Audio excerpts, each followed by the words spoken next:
അസ്സലാമലൈക്കും. ഇന്ന് ഞാനിവിടെ വന്നിട്ടില്ലേ ചൂടാക്കല്ലേ. അപ്പൊ ഇന്ന് ഇതിന് ഞാൻ അടിപൊളി ജ്യൂസ് ഉണ്ടാക്കാൻ പോവാണ്.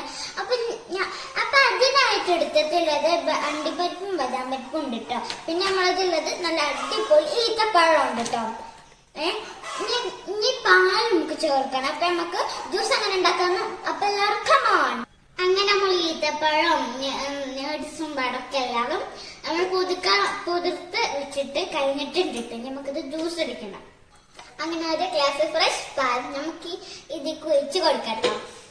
അങ്ങനെ കുറച്ച് പഞ്ചസാര ഉണ്ട് കേട്ടോ. ഞാൻ കുറച്ചുകൂടെ ഉണ്ട്. ഇപ്പൊ തൽക്കാലം ഈത്തപ്പഴം അങ്ങനെ ഞാൻ ഉണ്ടാക്കിയ അടിപൊളി ജ്യൂസ് ഇവിടെ റെഡി ആയിട്ടുണ്ട് കേട്ടോ. പോവാണ് ഞാൻ ഉണ്ടാക്കിയ നല്ല അടിപൊളി പതല്ല സോഫ്റ്റ് അങ്ങനെ ജ്യൂസ് അടിപൊളി ജ്യൂസ് റെഡി ആയിട്ടുണ്ട്. അപ്പൊ അങ്ങനെ എന്റെ വീഡിയോ ഇഷ്ടപ്പെട്ടെങ്കിൽ ലൈക്ക് ചെയ്യുക, ഷെയർ ചെയ്യുക, സബ്സ്ക്രൈബ് ചെയ്യുക.